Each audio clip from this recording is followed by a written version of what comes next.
Abra sua Bíblia no livro de Mateus, capítulo 24, e o versículo de número 38. Diz assim: Porquanto, assim como nos dias anteriores ao dilúvio, comiam, bebiam, casavam e davam-se em casamento, até ao dia em que Noé entrou na arca. Vamos ler mais uma vez? Porquanto, assim como nos dias anteriores ao dilúvio, comiam, bebiam, casavam e davam-se em casamento, até o dia em que Noé entrou na arca. Amém?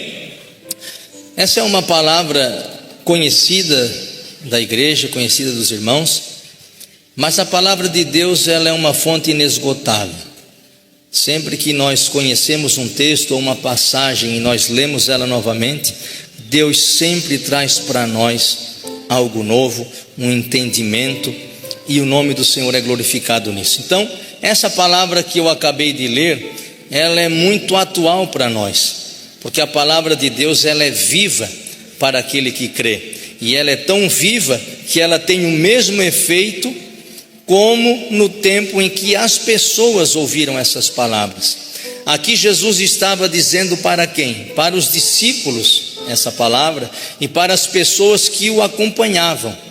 Então Jesus chama a atenção dos discípulos e das pessoas que estavam ali com ele para uma reflexão. Assim como nós também aqui nessa manhã, essa palavra nos traz para uma reflexão. Que reflexão é essa que Jesus estava falando para os discípulos e para as pessoas que ali estavam?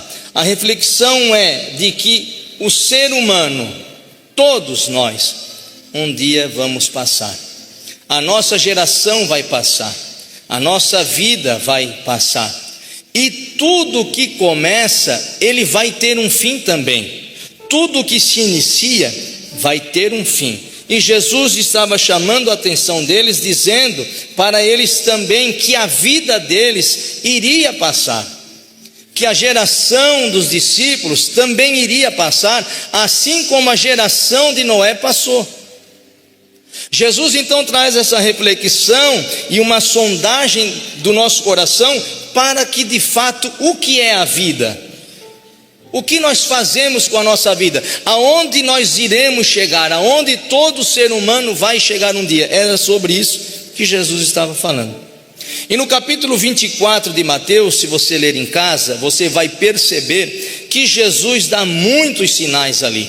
Ele fala do princípio de dores, ele fala de nação contra nação, haverá rumores de guerra, haverá peste, haverá fome. Jesus traz uma série de coisas, de acontecimentos. Jesus fala também da figueira, Jesus fala da vinda dele, e o versículo que nós lemos está falando dessa vinda de Jesus.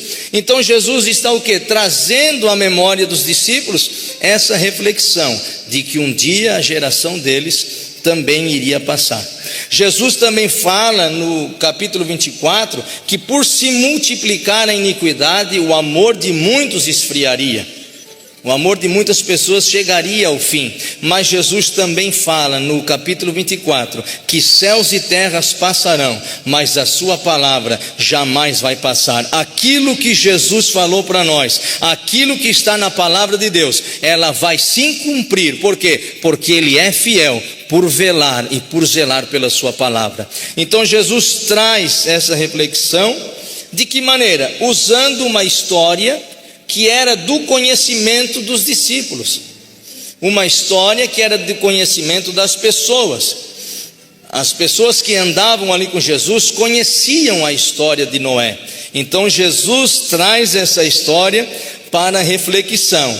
E o que Jesus diz? Jesus diz para eles e para nós: como foi nos dias anteriores ao dilúvio, comiam, bebiam, casavam e davam-se em casamento, até o dia em que Noé entrou na arca. Mas o que me chama a atenção nesse texto que eu li, meus irmãos, apesar de todo o texto ele ser bonito, se você ler ele, você vai tirar grandes lições. Mas o que me chama a atenção nesse texto é a expressão até o dia. Essa expressão, ela mexeu comigo, por quê? Porque a expressão até o dia significa que tudo que começa tem que terminar. Tudo que nasce tem que morrer. E para todas as coisas existe um começo, existe um meio e também existe um fim. Jesus então deixa claro nessa expressão até o dia. O que Jesus estava querendo dizer? Jesus traz o comportamento social da época, dos que habitavam, eram contemporâneos de Noé. Qual era o comportamento social daquela época? E não é diferente dos nossos dias. Comiam, bebiam, casavam, davam-se casamento. E agora eu pergunto aos irmãos, qual o problema? Porque Jesus traz essa reflexão e essa advertência. Qual o problema, meus irmãos, em comer? O problema é não comer, né? Mas qual o problema em comer? Claro, desde que se coma dentro dos limites. Isso eu tive que aprender na marra, né? Mas que problema tem em nós comermos? Não tem problema. Qual o problema tem em beber? Tomar água, né, irmãos? Qual é o problema? Não tem problema nenhum. Qual o problema em se casar? Não tem problema nenhum. O casamento é bênção de Deus. Foi Deus que instituiu o casamento. Qual é o problema em dar-se em casamento? Que era um pacto, uma aliança que eles faziam antes de se casarem. Eles assumiam uma responsabilidade para depois se casarem. Qual é o problema em eles se darem em casamento, ter um pacto, um noivado para depois se casar? Qual é o problema disso, irmãos? Não é o mesmo comportamento que nós temos nos dias de hoje? Nós não comemos, não bebemos, não casamos, não damos em casamento. Por que é que Jesus então traz essa reflexão? Sabe qual era o problema da época do pessoal lá que era contemporâneo de Noé? É que Deus não estava inserido em nada disso. Deus não estava com eles enquanto eles comiam. Deus não estava com eles enquanto eles bebiam. Deus não estava com eles enquanto eles se casavam e nem quando davam-se casamento. Deus não estava inserido em nenhuma coisa da vida deles. Esse era o mundo de Noé antes do dilúvio. E eu pergunto aos irmãos, é diferente dos dias de hoje? Aonde está Deus na nossa sociedade? Você consegue enxergar Deus lá no mundo? Você consegue enxergar Deus na sociedade que nós vivemos?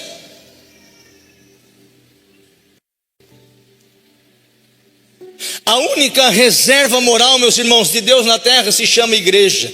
Somos eu e você. Enquanto a igreja estiver aqui, o mundo é que tem que olhar para nós e ver a presença de Deus na nossa vida.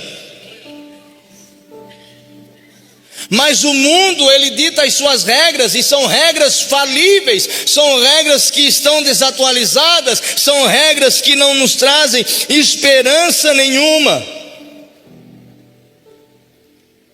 E se a igreja, que é a única reserva moral de Deus na terra, não abrir os olhos, nós não dermos créditos à palavra de Deus, vai acontecer conosco a mesma tragédia que aconteceu com os contemporâneos de Noé, antes de vir o dilúvio. Se eu e você, como igreja do Senhor, taparmos os nossos olhos e não anunciarmos as verdades de Deus, todo o mal que assolou aqueles homens vai chegar para nós também. Aonde está Deus nessa sociedade? Você consegue perceber isso? As éticas do mundo e as moralidades do mundo, meus irmãos, são falidas. O que o mundo ele diz? Tudo se pode. O homem pode fazer o que bem entender. O homem é dono do seu próprio nariz. O homem, ele tem que viver como quiser, e eles usam ainda aquela grande teoria de que nós somos livres para pensar, nós somos livres para fazer, nós somos livres para andar, nós somos livres para ir, livres para voltar. E é verdade, isso é óbvio, nós somos livres para fazer tudo isso. Agora o problema está quando Deus não está no nosso ir, quando Deus não está no nosso vir, quando Deus não está no nosso trabalho, quando Deus não está na nossa família, quando Deus não está na nossa casa, quando Deus não está com as pessoas com quem eu me relaciono, quando eu não coloco Deus em nenhum ambiente da minha vida, meus irmãos. Aquilo que aconteceu com os contemporâneos de Noé vai acontecer com a gente também. Você consegue ver a diferença do mundo de Noé para os nossos dias? Não. As mesmas coisas que eles faziam na época de Noé, o mundo continua fazendo. Mas eu e você fomos chamados para fazer a diferença. Nós somos chamados para vivermos debaixo de um propósito, debaixo da palavra de Deus, levando luz a esse mundo que já está entregue ao maligno. Deus nos chamou, meus irmãos, para sermos luz no meio da escuridão.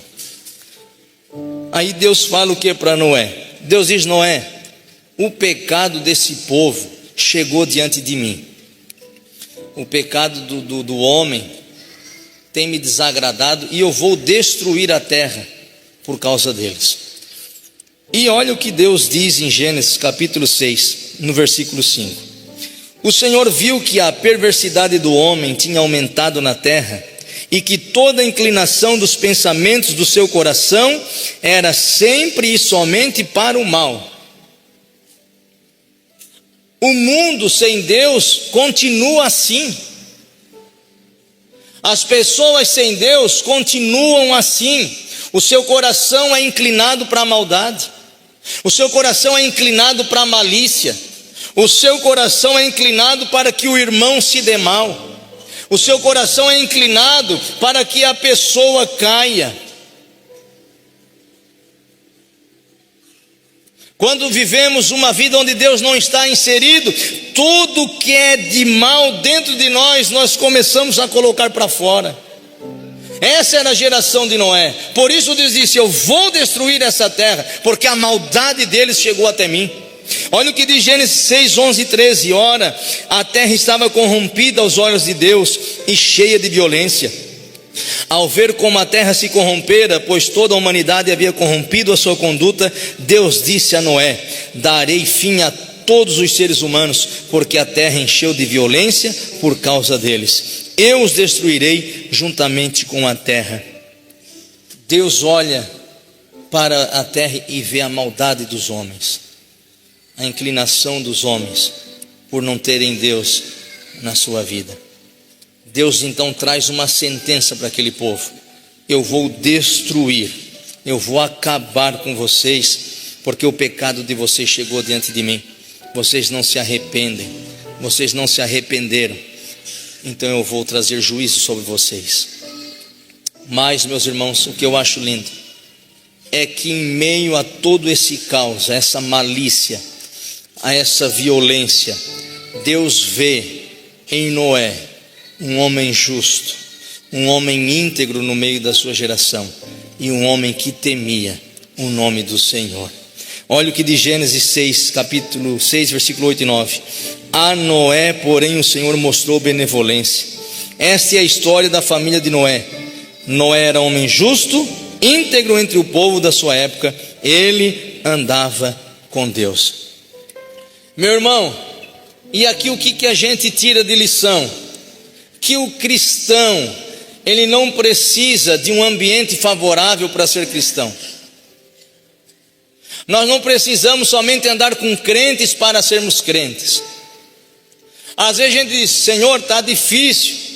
Se eu não andar só com cristão, eu vou me corromper. Mas é possível sim, porque Noé era um homem que a Bíblia diz que andava no meio de uma geração corrompida, mas ele mesmo assim não desviava o seu foco, ele andava com Deus. O que existe em nós é desculpa para tudo, desculpa para não andar com Deus, e aqueles que dão desculpas para não andar com Deus, um dia vão ouvir do próprio Deus: a porta foi fechada. Mas aqueles que mesmo mancando, mesmo feridos, mesmo com dificuldades, dizer: Senhor, eu não posso, mas Tu pode, eu não sei, mas Tu sabes, me ajude a chegar até o fim. O Senhor vai sustentar os teus pés, os teus joelhos, e você vai conseguir chegar até o final. Mas a geração de Noé não era assim. Então, meus irmãos, você não precisa ser crente só andando com crente. Nós só vamos ser luz quando nós estivermos lá no mundo, os homens manifestando seu pecado, mas nós fazendo a diferença, os homens praticando a sua malícia, e nós firmes, constantes, dizendo: eu não vou me dobrar, eu vou ficar firme na presença do Senhor. Então, é desculpa: eu só consigo ser crente se eu andar com crente. Ser crente aqui é a coisa mais fácil que tem, irmão. Se a gente pedir para levantar a mão, o irmão levanta. Se for para cantar, canta, porque tem até no telão. Antigamente nem tinha. Hoje dá para ser crente dentro da igreja tranquilamente. Mas nós só vamos mostrar Jesus quando estivermos lá fora. Quando as pessoas olharem para nós e olharem: esse cara aí é diferente, esse irmão aí, ele tem uma postura diferenciada. Então, Noé achou essa graça diante do Senhor, e Deus viu que ele era justo. E por Deus ver toda a justiça, olha o que Deus faz para ele: Noé, eu vou te dar uma tarefa. Tu vais construir uma mega embarcação. Tu vai construir aí um barco. Não era um barquinho de pesca assim, que a gente usa remo. Não, irmãos, era uma mega embarcação, 3 andares. E Deus disse: não se preocupa, porque eu vou te dar todo o projeto, as medidas é comigo, a maneira que tu vai fazer é comigo. Tu só vai obedecer e vai começar a construir essa arca. E Noé faz o que, irmãos? Obedece. Noé começa o que? Construir a arca. Que milagre maravilhoso. Não é um homem de quase 600 anos construindo a arca, dando crédito à palavra de Deus, dando crédito àquilo que Deus havia falado. Irmão, se hoje Deus diz assim: Lucas, tu pega, vou te dar um projeto, tu vai construir uma canoa. Irmão, eu não vou saber fazer. Eu não sabia nem tirar uma porta nem vou falar sobre isso. Era só tirar os pininhos ali, eu desparafusei tudo. Não sabia tirar uma porta do lugar. Aí Deus dá uma mega embarcação para esse homem. Mas junto com a obediência veio a providência de Deus para a vida de Noé. Noé decidiu obedecer, e ele começa o quê? A construir. Mas enquanto ele constrói, meus irmãos, eu acredito que as pessoas riam de Noé. E se nós talvez estivéssemos na época de Noé, riríamos também dele. Porque o lugar onde Deus mandou fazer a arca, nem chover chovia. Nunca havia chovido sobre a terra. A única coisa que tinha era o orvalho da noite que caía e irrigava a terra, mas chuva nunca tinha chovido. Mas Deus disse: Noé, constrói essa mega embarcação. E Noé, na obediência, vai construindo. E as pessoas passavam, talvez diziam: Noé ficou doido, é sol demais na muleira, deu ruim para ele. Como é que vai fazer uma embarcação dessa? Não chove aqui. Para que tu está fazendo isso, rapaz? Estás perdendo tempo. Tu já é um homem de quase 600 anos fazendo uma coisa dessa. Não faz, rapaz. Tu vai te arrepender, não vai chover coisa nenhuma. Tu vai morrer e nem vai conseguir construir toda essa arca. Mas Noé estava debaixo de uma palavra de Deus. Aquilo que Deus falou para você, aquilo que Deus confiou a você, aquilo que Deus confiou a mim, o que a gente está fazendo? Nós estamos só olhando o projeto e dizendo: Senhor, não vai dar. Não, isso aqui, se eu fizer isso aqui, eles vão rir de mim. Não, Senhor, dá esse projeto para outro, porque esse aqui eu não tenho condições de fazer. O que você está fazendo com o projeto que Deus te deu? Ah, pastor, qual é o projeto que Deus me deu? Tua vida. O que você está fazendo com a tua vida?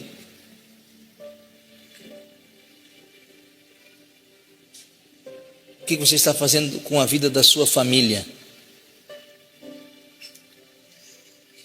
O que nós estamos fazendo no nosso trabalho?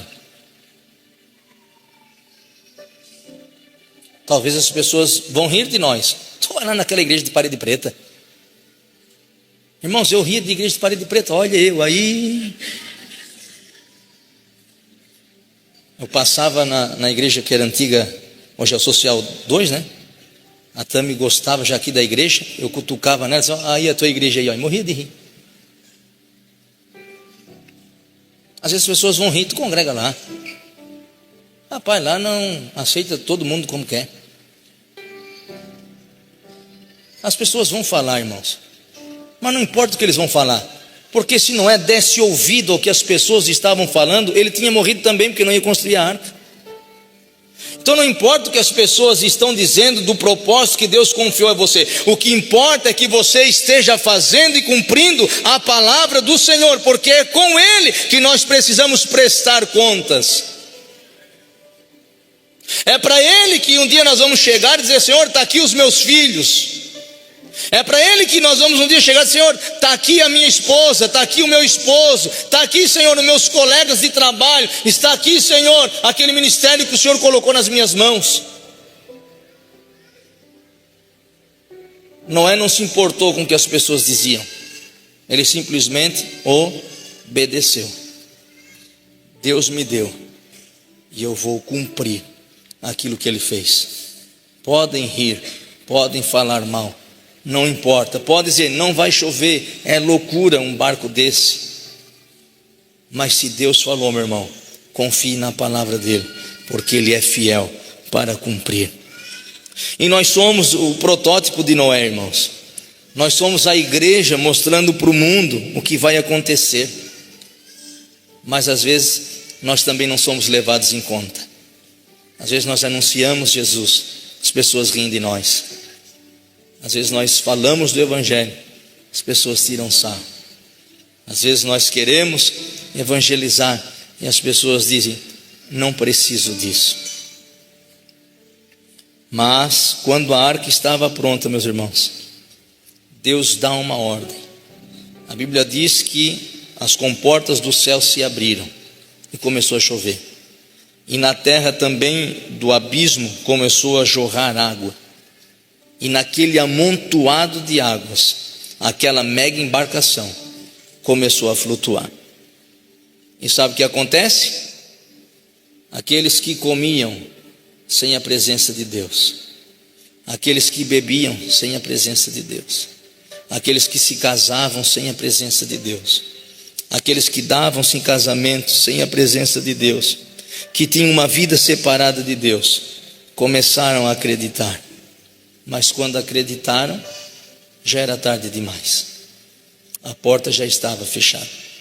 Aí Jesus vem fazer o quê? Vem repetir a história. É por isso que ele traz Noé. Da mesma forma como foram nos dias do dilúvio, onde todos viviam uma vida como se Deus não existisse, onde todos viviam como queriam. Você consegue se dar conta disso, irmão? Uma vida onde Deus não estava inserido em nada.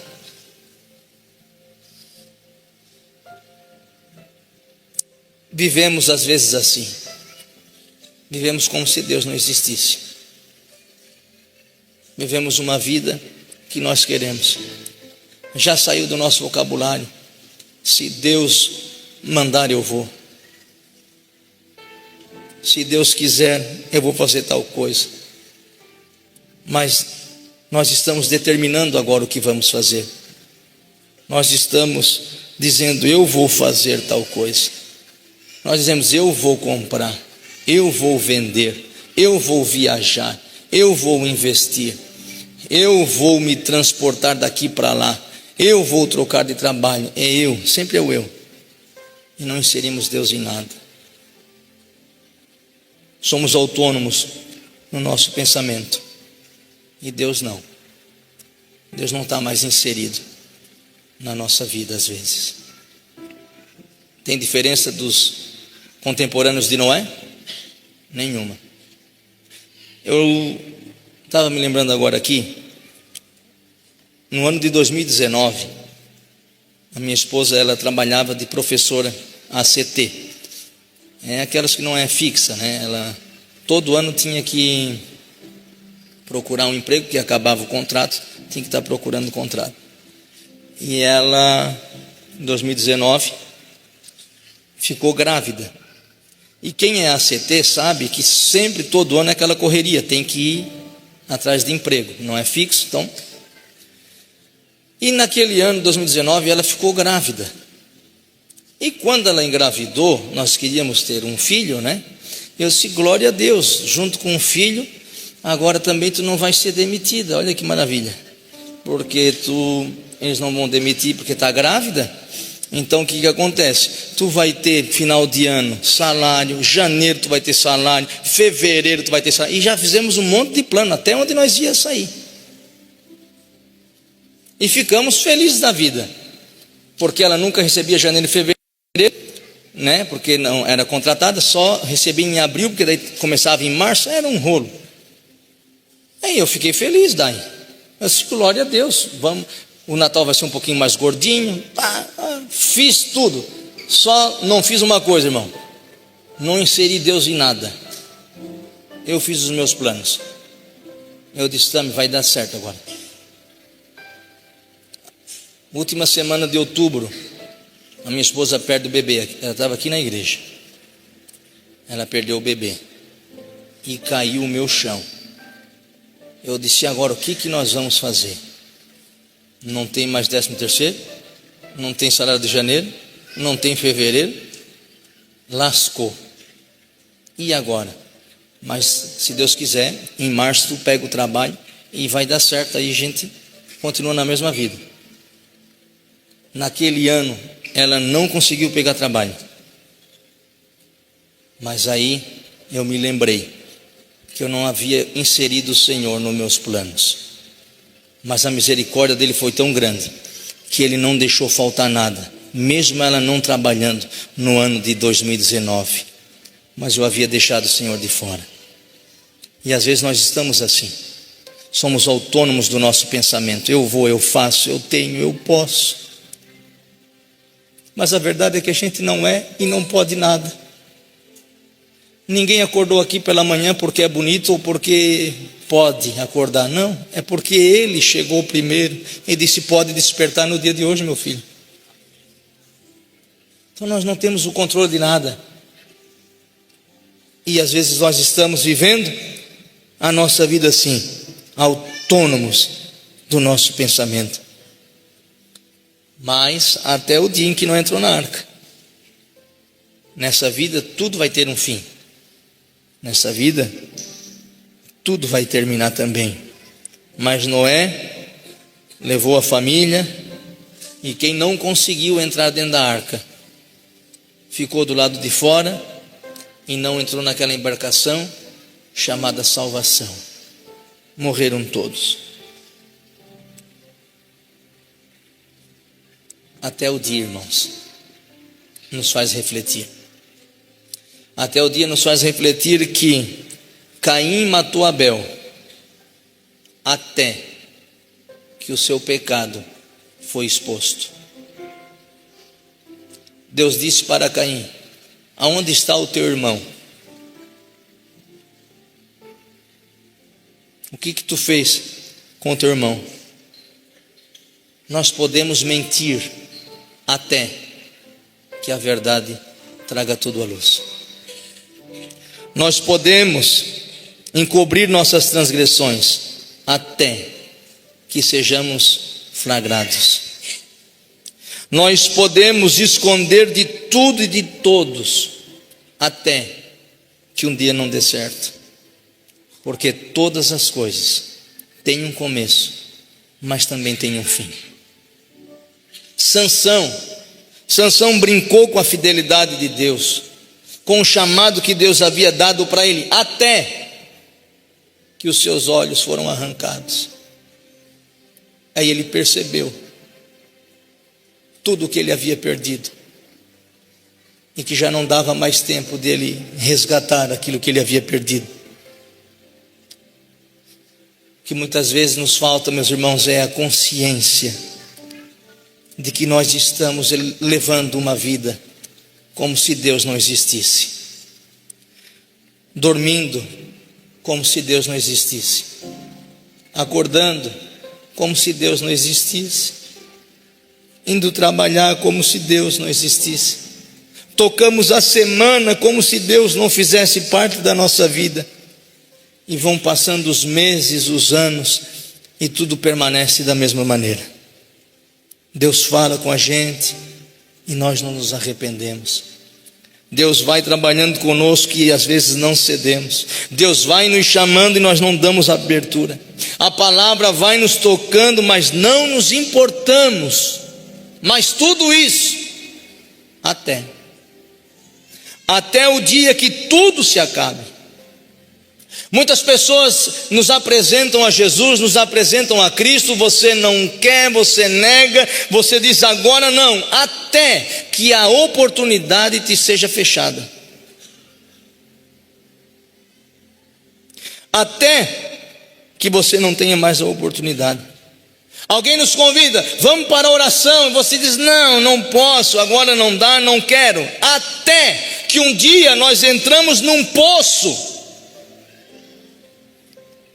e a gente vai lembrar e vai dizer, se eu pudesse orar agora.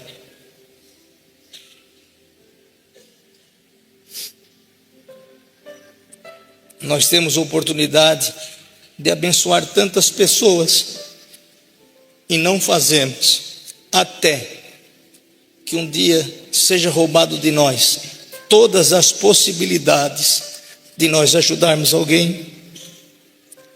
Aí nós diremos, por que eu não fiz? Por que eu não ajudei? Nós entramos aqui nessa igreja, nos sentamos aqui, nós ouvimos a palavra de Deus através do nosso pastor, e nós nos negamos, endurecemos o coração, nós dizemos não, ainda não, eu não quero, não dá, e nós diremos isso até que um ponto final nos seja colocado, porque tudo tem um início, mas tem um fim também, e era isso que Jesus estava falando.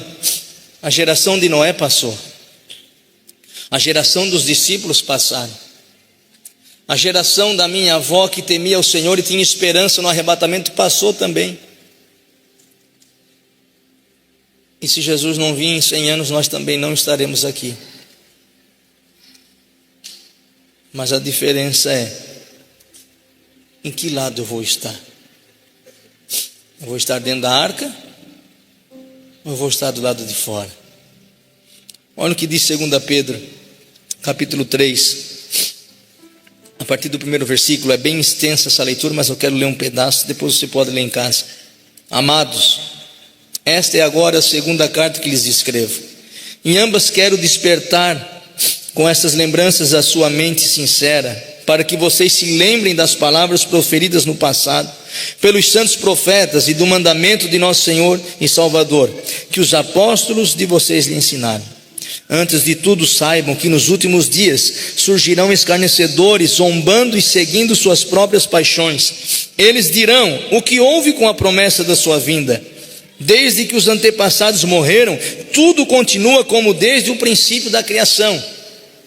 Olha aqui, mas eles deliberadamente se esqueceram de que há muito tempo, pela palavra de Deus, existiam céus e terras, esta formada da água, e pela água o mundo daquele tempo foi submerso e destruído. O que Pedro está dizendo? Olha, as pessoas não acreditavam, mas quando foi fechada a porta da arca e veio o dilúvio, eles ficaram de fora. Não deu tempo para eles. Eles zombavam da vinda de Jesus, Eles zombavam dizendo que Jesus não ia vir, mas a porta se fechou e eles ficaram do lado de fora. Essa foi a tragédia que aconteceu para quem não estava na arca, para quem não conseguiu entrar dentro da arca.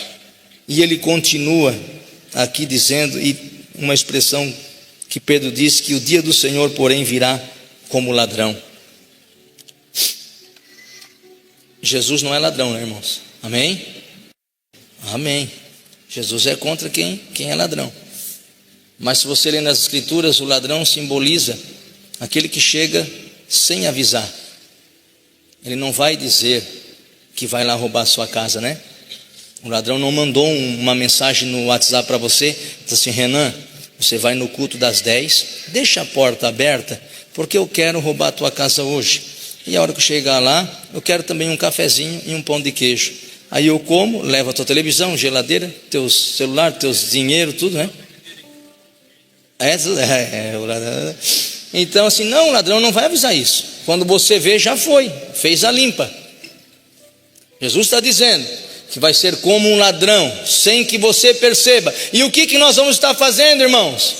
Comendo, bebendo, casando, dando-se casamento, continuando a vida. Mas se o Senhor não estiver inserido, nós seremos pegos de surpresa e ficaremos de fora. Então Jesus virá como um ladrão, mas Jesus não é um ladrão, porque o ladrão, meus irmãos, ele rouba aquilo que não é seu, mas Jesus não. Ele vem buscar aqueles que são seus, que acreditam e vivem uma vida como se Deus realmente existe. Aleluia. Então Deus traz essa reflexão, Jesus traz essa reflexão para nós sobre a sua vinda. Mas quando eles entram na arca, irmãos, você consegue imaginar o desespero daquela geração? Imagine uma mãe com um filho no colo dizendo: Noé, abre a porta. Não posso. Noé, não precisa nem me salvar, mas salva pelo menos o meu filho, Noé. Noé fez o mais difícil, meus irmãos, eu considero, né? Que foi colocar a família na arca. Não era um homem tão íntegro, irmãos, que ele colocou os filhos, a esposa e as noras dentro da arca.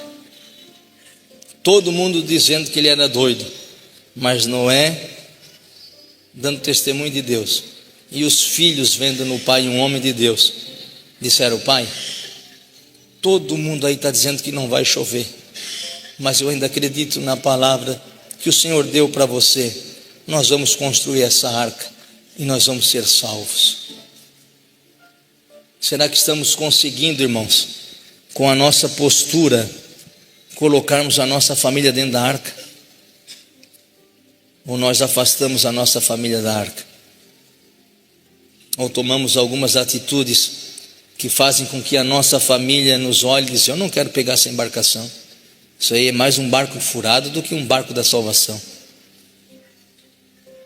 Que Deus nos ajude a colocarmos dentro da arca a nossa família, porque deve ser muito triste, irmão, chegar naquele dia e você ver o seu filho de fora da arca, ou você ver a sua família na arca e você do lado de fora.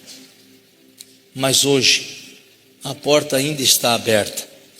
Jesus está aqui e Ele está nos dando uma oportunidade de nós refletirmos sobre a nossa vida e colocarmos, inserirmos o Senhor em cada atitude que nós formos fazer, em cada passo que nós darmos.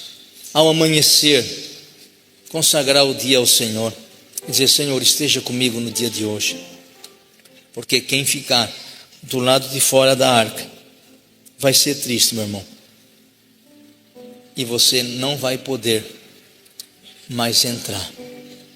Fique de pé.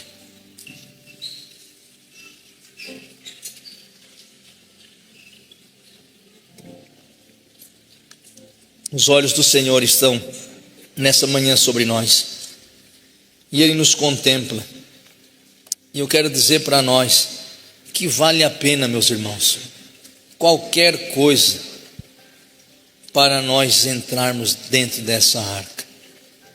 Vale a pena as tuas renúncias, vale a pena a tua postura ilibada, vale a pena você honrar a sua esposa, honrar o seu esposo, vale a pena você cuidar dos teus filhos, vale a pena, ainda que o mundo pregue outras coisas, mas você sabe o que tem que fazer.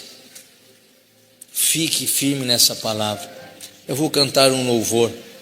Eu queria que você refletisse nessa manhã sobre o que é a vossa vida, o que você está fazendo com ela, o que você não está inserindo o Senhor, aquele negócio que você fez e disse: isso aqui eu dou conta, isso aqui eu nem preciso consultar o Senhor. Não, nós precisamos consultar o Senhor.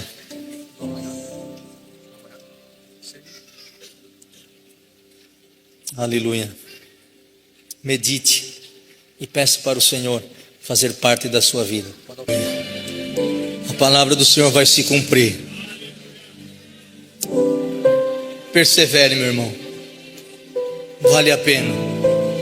Ele é fiel para cumprir aquilo que Ele prometeu para nós. Eu fico imaginando, irmãos, o dia que chegar a nossa vez e nós nos apresentarmos diante dele, e ele dizer assim: vinde benditos de meu Pai, você foi fiel no pouco, sobre o muito eu te colocarei. Você foi fiel. Eu vi que eles zombavam de você, eu vi que eles riram, eu vi que eles diziam: não vai vir coisa nenhuma, os teus avós já diziam isso. Mas até o dia em que Noé entrou na arca, você foi fiel. Entra, vamos nos alegrar juntos, e naquele dia nós vamos dizer: valeu a pena mesmo, Senhor, valeu a pena confiar. Até o óculos quer dar glória a Deus. Valeu a pena obedecer, valeu a pena até sofrer, irmãos. Não vou dizer que a gente não sofre, para a gente ser às vezes correto, a gente sofre, mas naquele dia nós vamos dizer: Senhor, valeu a pena, porque hoje os nossos olhos te contemplam e nós estamos enxergando as grandezas do Senhor. Feche seus olhos, eu quero orar por nós nessa manhã. Senhor, nós te damos graça pela tua bondade, pela tua misericórdia e pela oportunidade que o Senhor nos dá de refletirmos sobre a nossa vida nessa manhã. Nos perdoa, Senhor, pelas vezes que nós vivemos uma vida onde o Senhor não é inserido nela. Perdoa, Senhor, porque muitas vezes vamos dormir como se o Senhor não existisse, acordamos como se o Senhor não está. Nos perdoa, Senhor, somos falhos e necessitados. Pedimos a tua ajuda, a tua força, porque nós queremos estar dentro da arca, Senhor. Nós queremos que a nossa família esteja dentro da arca, Senhor. Nós não queremos que ninguém se perca. Por isso te agradecemos nessa manhã pelo teu amor e pela tua bondade. Que os teus olhos continuem olhando para nós e que a tua palavra continue sendo luz para o nosso caminho. Nos fortalece nessa manhã, Espírito Santo, e que possamos nunca nos esquecer de que nós temos um dono e que nós pertencemos ao teu reino, e de que não vivemos mais nós, mas Cristo é quem habita em nós. Por isso eu te peço que a tua bênção, Pai, seja sobre cada vida que aqui está. Eu te agradeço em nome de Jesus. Amém e amém.